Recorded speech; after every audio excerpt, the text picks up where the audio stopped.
ప్రతి మనిషికి మతం అన్నది ఉన్నది. కానీ ఆ మతం ఏదైతే ఉన్నదో చూసినట్లయితే అది ఒక రకంగా చెప్పాలంటే అభివృద్ధి నిరోధం చెప్పేసి మనం అంటా ఉన్నాం. అదే రకంగా మొత్తం వ్యవసాయ పట్టణ ఉపాధి చట్టంగా మొత్తం మార్చి ఒక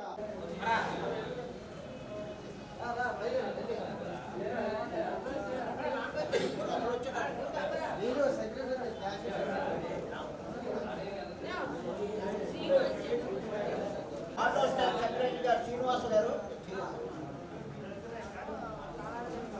వారు కూడా అలాగే సీనియర్ ఆటో కార్మికుడు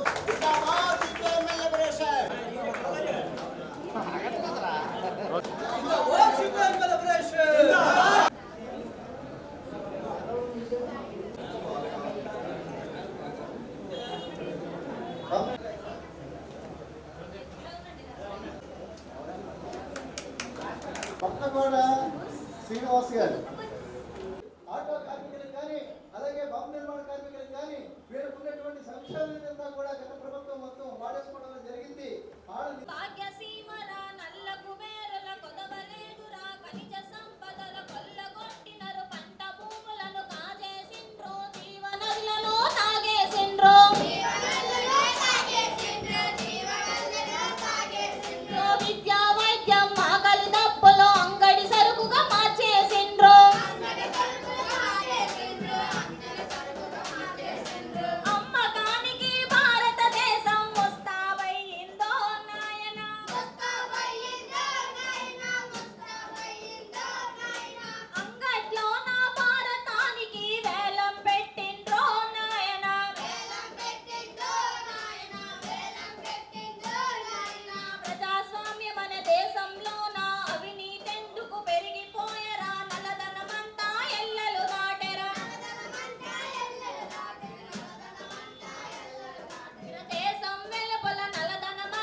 వీళ్ళందరూ కూడా తరిమల నాగిరెడ్డి, దేవునిపల్లి వెంకటేశ్వరరావు, చంద్ర పుల్లారెడ్డి, అలాగే మొత్తం అక్కడ చారు మజుందారు, నాగభూషణం పట్నాయక్, మొత్తం వీళ్ళందరూ కూడా మొత్తం సిపిఎం పార్టీ నుండి బయటకు వచ్చి విప్లవకాల సమన్వయ కమిటీ అని చెప్పేసి ఒకటి ఏర్పాటు చేసుకోవడం జరిగింది.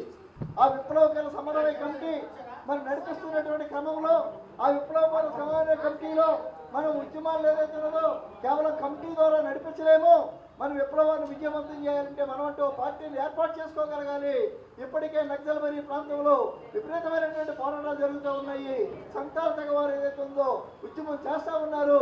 అందుచేత ఖచ్చితంగా మనం ఒక విప్లవ పార్టీని నిర్మాణం చేయాలని చెప్పేసి కామ్రేడ్ చారి మజుందార్ గారు 1969 ఏప్రిల్ 22న లెనిన్ జయంతి నాడు సిపిఎంఎల్ పార్టీని ఏర్పాటు చేయడం జరిగింది. దాని కేంద్ర పత్రిక ఏదైతే ఉన్నదో లిబరేషన్ అనేటువంటి పత్రికను ఏదైతే ఉన్నదో ఆ రోజు నుంచి ఆ పత్రికని ప్రారంభించడం జరిగింది. అయితే ఆంధ్రాలో ఉన్నటువంటి విప్లవకారులు మన నాగిరెడ్డి కానీ, దేవునిపల్లి వెంకటేశ్వర కానీ, లేదా పుల్లారెడ్డి గారు కానీ మొత్తం వీళ్ళందరూ కూడా ఇంకా పార్టీ యొక్క అవసరం మనకు రాలేదు, ఇప్పుడప్పుడే మన పార్టీ అక్కర్లేదు, మన పార్టీని ఏర్పాటు చేసుకోవడానికి ఇంకా చాలా టైం ఉందని చెప్పేసి వాళ్ళు విప్లవకాల సమన్వయ కమిటీగానే ఉండిపోయారు. కానీ పార్టీగా ఏదైతే ఉన్నదో ఈ యొక్క జిల్లాలో ఉన్నటువంటి ఆ రోజున ఇదంతా కూడా ఉమ్మడి శ్రీకాకుళం విశాఖపట్నం జిల్లా, అప్పుడు శ్రీకాకుళం జిల్లాలో ఉన్నటువంటి వెంపడా సత్యం, ఆదిపట్ల కైలాసం, నాగభూషణం పట్నాయక్, అలాగే కామాడ గణపతి, ఇటువంటి వాళ్ళందరూ కూడా ఇక్కడ గిరిజన ఉద్యమాన్ని మేము నిర్మాణం చేస్తున్నామని చెప్పేసి వాళ్ళందరూ కూడా విప్లవ పార్టీలో జాయిన్ అవ్వడం జరిగింది. విప్లవాన్ని ముందుకు తీసుకెళ్ళడానికి వాళ్ళు చారి మజుందార్ ఇచ్చినటువంటి పిలుపుని సాయుధ పోరాటమే మనకి ఏకైక మార్గం అని చెప్పేసి వాళ్ళందరూ కూడా ఈ ప్రజా ఉద్యమాల్లో సాయుధ పోరాటాన్ని ఏదైతే ఉందో విడిపించి తీసుకెళ్ళడం జరిగింది. మరి ఆ రోజున పుల్లారెడ్డి గారు వాళ్ళు కూడా గోదావరిలో ప్రతిఘటన పోరాటాలే మనకు కావాలి, ఇది కాదు అని చెప్పేసి వాళ్ళు ఏదైతే ఉన్నదో ప్రతిఘటన పోరాటాలను నిర్మాణం చేయాలని చెప్పి వాళ్ళు ఆ రకంగా పోతే సిపిఎంఎల్ పార్టీ ఏదైతే ఉన్నదో ఇక్కడ సాయుధ పోరాటానికి ఏదైతే ఉందో అన్ని రకాలుగా మొత్తం ఏదైతే ఉందో నిర్మాణానికి ఇక్కడ ఇప్పుడొకళ్ళందరూ కూడా దీంట్లో చేరడం అన్నది జరిగింది. ఈ క్రమంలోనే మరి అనేక తప్పులకి అనేక అణిచివేతలకి విప్లవ ఉద్యమం ఏదైతే ఉందో వెనకంజ గురైంది. కామ్రేడ్ చారి మజుందార్ గారిని 1972లో పశ్చిమ బెంగాల్ ప్రభుత్వం లాల్గూడ పోలీస్ స్టేషన్లో పెట్టి హత్య గావించడం జరిగింది. అప్పటికే ఆయన ప్రజా ఉద్యమాలు చాలా అవసరం, సాయుధ పోరాటం ఒకటే కాదు రాజకీయ పోరాటాలు కూడా చాలా అవసరం అని చెప్పేసి ఆయన తన 8 వ్యాసాల్లోని కూడా ఆయన పేర్కోవడం అనేది జరిగింది. దాంతో కామ్రేడ్ చారి మజుందార్ గారు చనిపోయిన తర్వాత విప్లవ ఉద్యమం అనేక చీలికలకి మొత్తం చీలిపోయి సత్యనారాయణ సింగ్ ఏదైతే ఒక పీలిగ్గా మొత్తం ముందుకు రావడం జరిగింది. అదే రకంగా మహబూబా ముఖర్జీ కానీ అనేక విప్లవ గ్రూపులను ఏర్పాటు చేసుకున్నారు.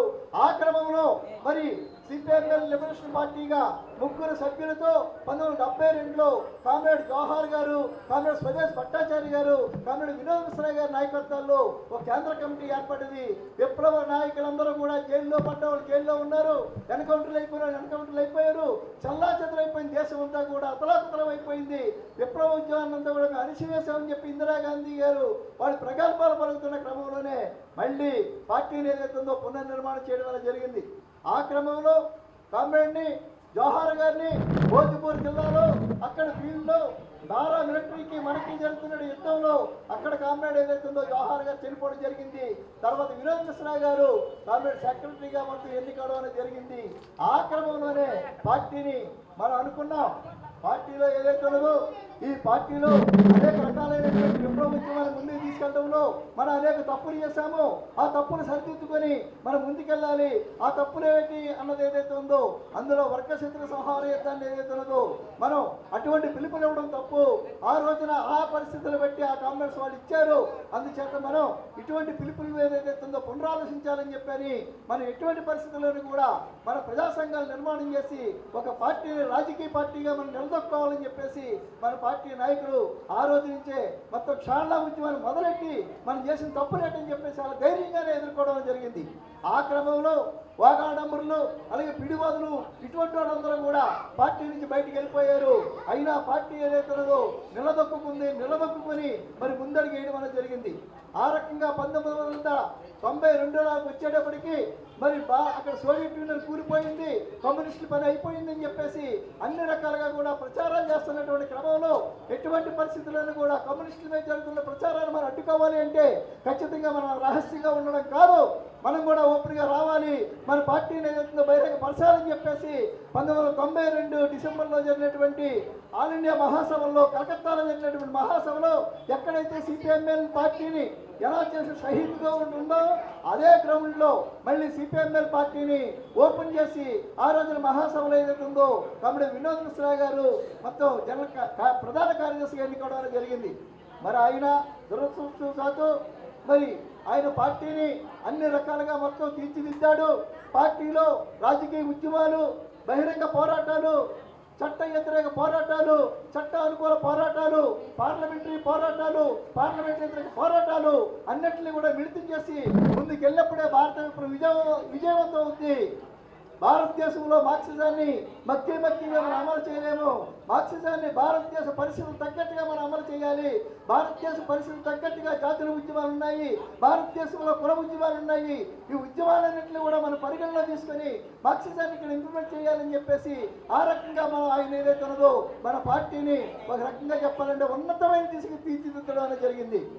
మరి అదే క్రమంలో ఇక్కడ ఉన్నటువంటి మరి సిఓసిగా ఉన్నటువంటి కొండపల్లి సీతారామయ్య, సత్యమూర్తి వీళ్ళందరూ కూడా పీపుల్స్ వార్ పార్టీని ఏర్పాటు చేసి వాళ్ళు చారుమజుందార్ గారు ఈ రకంగా చెప్పారు కాబట్టి దాన్నే మనం అన్ని రకాలుగా కూడా చేయాలి, సాయుధ పోరాటం మన మార్గం అని చెప్పేసి ఈ రోజున వాళ్ళు ఇంకా ఎంసీసీతో కలిపి వాళ్ళు మావోయిస్ట్ పార్టీగా ఫామ్ చేసుకుని ఈ రోజు అడవుల్లో వాళ్ళు ఇంకా సాయుధ పోరాటం బేస్ ఏరియాలని చెప్పి తిరుగుతూ ఉన్నారు. దేశంలో ఉన్నటువంటి పరిస్థితులు మారాయి. దేశంలో ఉన్నటువంటి పరిస్థితులన్నింటిలోని కూడా అనేక రకాల మార్పులు వచ్చాయి.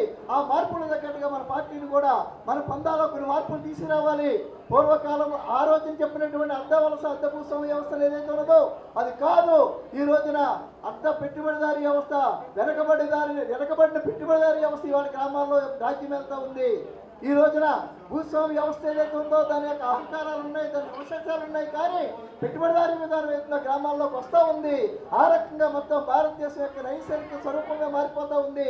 ఈ సమాజాన్ని ఆ రకంగా మనం ఎదుర్కోవడానికి మన సన్నద్ధం కావాలి అన్నప్పుడు మన ప్రజా సంఘాలన్నింటినీ కూడా బలోపేతం చేసి మనం ముందుకెళ్లాలని చెప్పేసి ఇవాళ మన పార్టీ నాయకత్వంలో మరి చూసుకున్నట్లయితే ఏఐసిసిటివి కానీ, అలాగే అయ్యర్లా కానీ, అఖిల భారత వ్యవసాయ గ్రామీణ కార్మిక సంఘం కానీ, అఖిల భారత కిసాన్ మహాసభ కానీ, అఖిల భారత విద్యార్థి సంఘం కానీ, అఖిల భారత ప్రగతిశీల మహిళా సంఘం కానీ, అఖిల భారత విప్లవ యువజన సంఘం కానీ ఆ రకంగా మొత్తం ఏదైతే ఉన్నదో ఇవాళ దేశవ్యాప్తంగా ఉన్నటువంటి అందరినీ కూడా కలుపుకొని మనం ముందుకెళ్తా ఉన్నాం.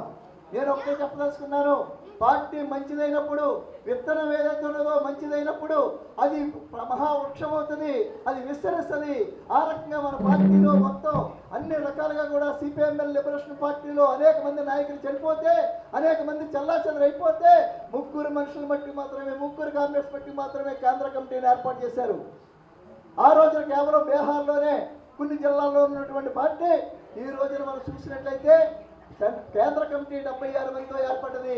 ఆ రకంగా దేశవ్యాప్తంగా కూడా ఇవాళ 24 రాష్ట్రాల్లో మొత్తం మన పార్టీని ఏదైతే ఉందో ఎస్టాబ్లిష్ చేయడం జరిగింది.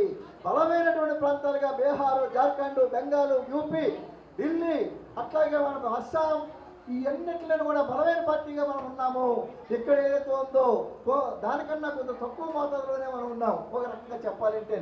ఎందుకంటే ఈ రోజున మరి మాన్సా మహాసభల్లో ఈ రోజు జరుగుతున్నటువంటి మోడీ అధికారంలోకి వచ్చాడు, కాషాయీకరణ అధికారంలోకి వచ్చింది, కార్మికుల యొక్క ఉద్యోగాలన్నీ కూడా తీసి పారేస్తుంది, మహిళలకు రక్షణ లేకుండా పోతుంది, విద్యార్థులకు ఉద్యోగాలు లేకుండా పోతాయి, దేశాన్నంతా కూడా పాసిస్ట్ ప్రమాదం వచ్చిందని చెప్పేసి ఈ పాసిస్ట్ శక్తులకు వ్యతిరేకంగా పాసిస్ట్ వ్యతిరేక ఫ్రంట్ను మనం ప్రారంభం చేసి ఏర్పాటు చేసి మొత్తం దేశవ్యాప్తంగా మనం ఏదైతే ఉన్నదో మా ఇండియా మహాగఠబంధన్లో ఏదైతే ఉందో మనం భాగస్వామ్యం అయ్యాం.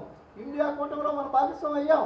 ఈ రోజున ఇండియా కూటమి తరఫున మనం కూడా దాంట్లో భాగస్వామ్యం అయ్యి ఈ పాసిస్టులకు వ్యతిరేకంగా మనం బ్రహ్మాండమైన ఉద్యమాలు ఏదైతే ఉందో నిర్వహిస్తూ ఉన్నాం. ఈ రోజున బీహార్లో మనకి మరి మనం జరిగినటువంటి అసెంబ్లీ ఎన్నికల్లో 12 మంది ఎమ్మెల్యేలు మనం నెగ్గాం. 4 ఎమ్మెల్యేలు ఏదైతే సిపిఐ వాళ్ళు, అలాగే 4 ఎమ్మెల్యేలు ఏదైతే సిపిఎం వాళ్ళు నెగ్గారు. 12 మంది ఎమ్మెల్యేలు మనం నెగ్గాము. ఆ రకంగా ఇవాళ అక్కడ ఒక ఎమ్మెల్సీని కూడా అక్కడ ఇవ్వాల్సినటువంటి పరిస్థితికి ఏదైతే నెట్టివేయబడ్డది. అదే రకంగా మొన్న జరిగినటువంటి పార్లమెంట్ ఎన్నికల్లో పార్లమెంట్ నుండి కరాకట్ పార్లమెంట్ నుండి కూడా 2 పార్లమెంట్ మెంబర్లు ఏదైతే నెగ్గారు.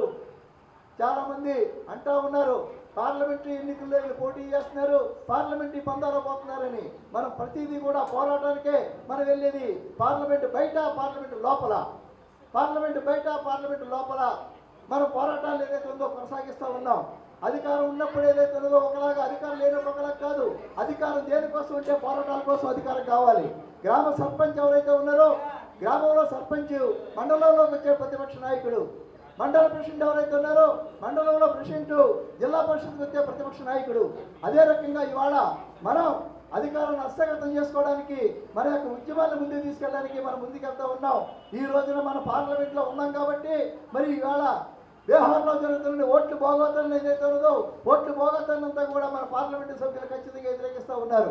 అదే రైల్వేలు ఏదైతే ప్రైవేటీకరణని మనం చేస్తూ ఉంటే మన సుధామా ప్రసాద్ గారు పార్లమెంటు సభ్యులు దానికి వ్యతిరేకంగా ఓటు చేయడం అనేది జరిగింది. అక్కడ ఏకగ్రహం బిల్లు ఏదైతే ఉందో ఏకగ్రహం కాకుండా మొత్తం అందరూ కూడా దాన్ని వ్యతిరేకించేలాగా మనం పార్లమెంటులో కూడా లాబింగ్ చేయడం అనేది జరిగింది. ఆ రకంగా మనం చూసినట్లయితే ఇవాళ ఆల్ ఇండియా లెవెల్లో మన పార్టీ ఒక రకంగా చెప్పాలి అంటే ఒక దశ నిర్దేశానికి రావడం జరిగింది. మన పార్టీలోకి మరి జార్ఖండ్ నుంచి ఎంసీసీ పార్టీ అని చెప్పేసి ఆయన గారు మొత్తం ఏకే రాయ్ గారి పార్టీ ఈ రోజున ఆ పార్టీ యొక్క మొత్తాన్ని రద్దు చేసుకుని మన పార్టీలో కలవడం అనేది జరిగింది. అలాగే బొంబాయిలో, మహారాష్ట్రలో లాల్ నిషాన్ పార్టీ ఆ రోజున కమ్యూనిస్ట్ ఉద్యమానికి పోటీగా లాల్ నిషాన్ పార్టీ వాళ్ళు ఏర్పాటు చేయడం జరిగింది.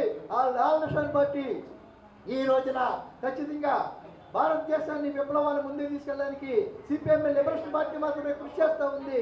మేమందరం ఈ పార్టీలో మెర్జ్ అవుతామని చెప్పేసి మహారాష్ట్రలో ఉన్నటువంటి ఆ పార్టీ సభ్యులందరినీ కూడా మన పార్టీలో కలిపి ఇవాళ పెద్ద ఎత్తున మహారాష్ట్రలో ఏ1 పార్టీగా, కమ్యూనిస్ట్ పార్టీగా దీన్ని రూపుదిద్దుకోవడం జరిగింది. ఆ రకంగా మనం చూసినట్లయితే మరి దేశంలోనే మన పార్టీ ఒక కరెక్ట్ అయినటువంటి విధానంతో ముందుకెళ్తా ఉంది. మన పార్టీ ఫాసిస్టులకు వ్యతిరేకంగా పోరాటం చేస్తూ ఉంది, ఫాసిస్టు ప్రభుత్వాలను వ్యతిరేకంగా పోరాటం చేస్తూ ఉంది. రేపు రాబోయే ఎన్నికల్లో కూడా ఈ ఫాసిస్టు ప్రభుత్వాన్ని గద్దె దించడానికి సకల ప్రయత్నాలు కూడా మనం చేస్తామని చెప్పేసి ఈ సందర్భంగా మీ అందరికీ మనం చేస్తూ ఉన్నాం. అదే రకంగా మన రాష్ట్రానికి వచ్చేటప్పటికి చంద్రబాబు నాయుడు ఇచ్చినటువంటి హామీలు ఏవైతే ఉన్నాయో అవన్నీ కూడా డొల్లాతనం ఏదైతే ఉందో మనకు కనిపిస్తూ ఉంది. జగన్ గారు ఏదో చేసేసారు, జగన్ గారు సంక్షేమ పథకాల పేరు చెప్పి దేశాన్ని, రాష్ట్రాన్ని అంతా కూడా దోషేసుకున్నారని చెప్పి చాలా మంది చెప్తా ఉన్నారు. కానీ ఇక్కడ మనం చూసినట్లయితే జగన్ గారు సంక్షేమ పథకాల పేరు చెప్పి మొత్తం ప్రజలందరికీ కూడా డబ్బు వచ్చి పెడితే చంద్రబాబు నాయుడు గారు తన పాత విధానాన్ని మొత్తం ముందు చూపించి సింగపూర్ లాంటి అమరావతిని తయారు చేస్తారని చెప్పి ఇవాళ ధనవంతులకు అందరికీ, కార్పొరేట్లకు అందరికీ కూడా పందిరం పరుస్తూ ఉన్నారు. కానిచ్చి ఇప్పుడు ఉన్నటువంటి భూములు చాలవని చెప్పేసి అమరావతిలో ఇంకా కట్టడాలు లేవు, ఏమీ లేవు. కానీ ఇంకొక 15,000 ఎకరాల భూములు ఏదైతే సేకరించడానికి కూడా రెడీ అవుతూ ఉన్నారు. ఆ భూ సేకరణకు ఏదైతే ఉన్నదో ఇవాళ అన్ని పార్టీలు కూడా దాన్ని వ్యతిరేకిస్తూ ఉన్నాయి. అదే రకంగా మరి అధికారంలో వచ్చినటువంటి అతి తక్కువ టైంలోనే తన రంగును మార్చేసి ఇవాళ కాషాయీకరణ ఏదైతే ఉన్నదో ఆంధ్రప్రదేశ్లో తీసుకొచ్చి అడిగిట్టిలా చేశారు మహానుభావుడు పవన్ కళ్యాణ్ గారు. ఇప్పటి వరకు కూడా బీజేపీ ప్రాంతాల్లో లేదు, బీజేపీకి సీట్లు లేవు, ఓట్లు లేవు. కానీ వీళ్ళు ఏదైతే ఉందో బీజేపీని తీసుకొచ్చి పందిరం పరిచి ఆహ్వానం చేసి మొత్తం ఏదైతే ఉందో ఇక్కడ పెట్టడం అనేది జరిగింది. అదే రకంగా నువ్వు ఆల్టర్నేటివ్గా ఇప్పుడు బస్సులకు ఏదైతే ఫ్రీ పాస్ పెట్టాడో